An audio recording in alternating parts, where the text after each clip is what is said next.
তৃণমূলের জোড়া টার্গেট 26-এর আগে ফের সাংগঠনিক বৈঠকে অভিষেক বন্দ্যোপাধ্যায়। উত্তরবঙ্গ মতুয়াগড়ে বিশেষ নজর তৃণমূলের। আজ ভার্চুয়াল সাংগঠনিক বৈঠকে অভিষেক। আবির রয়েছে টেলিফোন লাইনে। আবির, এসআইআর শুরুর আগে সবাইকে নিয়ে একটা বৈঠক করেছিলেন অভিষেক বন্দ্যোপাধ্যায়। আজ দ্বিতীয় দফার এই বৈঠক। আজকের বৈঠকে মূলত কোন কোন বিষয়ে আলোচনার সম্ভাবনা রয়েছে, কখন রয়েছে এই ভার্চুয়াল বৈঠক? এসআইআর প্রক্রিয়ার কাজ শুরু হয়ে গিয়েছে। বিভিন্ন জেলাতে যারা সাংগঠনিক পদাধিকারী যারা রয়েছেন, জনপ্রতিনিধি যারা রয়েছেন, তাদেরকে দায়িত্ব ভাগ করে দেওয়া হয়েছিল। বিভিন্ন জেলা ভিত্তিক বা কিছু কিছু ক্ষেত্রে ব্লক ভিত্তিক রিপোর্টে ইতিমধ্যে তৃণমূলের শীর্ষ নেতৃত্বের কাছে গিয়ে পৌঁছেছে। ফলে এক্ষেত্রে দাঁড়িয়ে বিধায়ক, সাংসদ, পঞ্চায়েত প্রতিনিধি, পুর প্রতিনিধিরা কি দায়িত্ব পালন করলেন তার একটা পারফরমেন্স রিভিউ আজকের বৈঠকে হয়ে যাবে।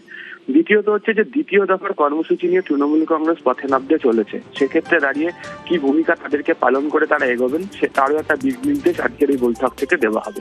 আজকের বৈঠকের ক্ষেত্রে দুটো জায়গার প্রতি বিশেষ গুরুত্ব দেওয়া হচ্ছে। এক হচ্ছে উত্তরবঙ্গ, দ্বিতীয়ত হচ্ছে মতুয়াগড়। আগামীকালই মতুয়াগড়ে তার বনগাঁতে যাচ্ছেন হচ্ছে মমতা বন্দ্যোপাধ্যায়। অবশ্যই তিনি সেখান থেকে বেশ কিছু বিষয় ঘোষণা করবেন। সেখানে তার সভা এবং মিছিল করারও কথা রয়েছে। কিন্তু এই জায়গাতে যারা একেবারে ব্লক স্তরের যারা প্রতিনিধিরা রয়েছেন তারা একদম বনগাঁ, রানাঘাট, অন্যদিকে হচ্ছে কোচবিহারের কিছুটা অংশ, দিনাজপুরের কিছুটা অংশ, জলপাইগুড়ির কিছুটা অংশে যেখানে মতুয়া ভোট ব্যাংক রয়েছে সেই জায়গাগুলোতে তারা কিভাবে কাজ করবেন সেটা বলবেন। এবং অবশ্যই উত্তরবঙ্গের জেলাগুলির জন্য আলাদা করে পরিকল্পনা প্রত্যেকটা বিধানসভা ক্ষেত্র ধরে এগোনো হচ্ছে। গতবারের বৈঠকের ক্ষেত্রে তার ইঙ্গিত দেওয়া হয়েছিল, সেই সংক্রান্ত বিষয় আজকে ঘোষণা হতে পারে। ফলে নতুন কর্মসূচি নিয়ে আসা দলের নেতাদের কি ভূমিকা হবে এবং কি পারফরমেন্স করলেন তারা, সেই রিভিউ নিয়ে আজকের বৈঠক দ্বিতীয় দফায় বিকেল 4টে থেকে। বেশ।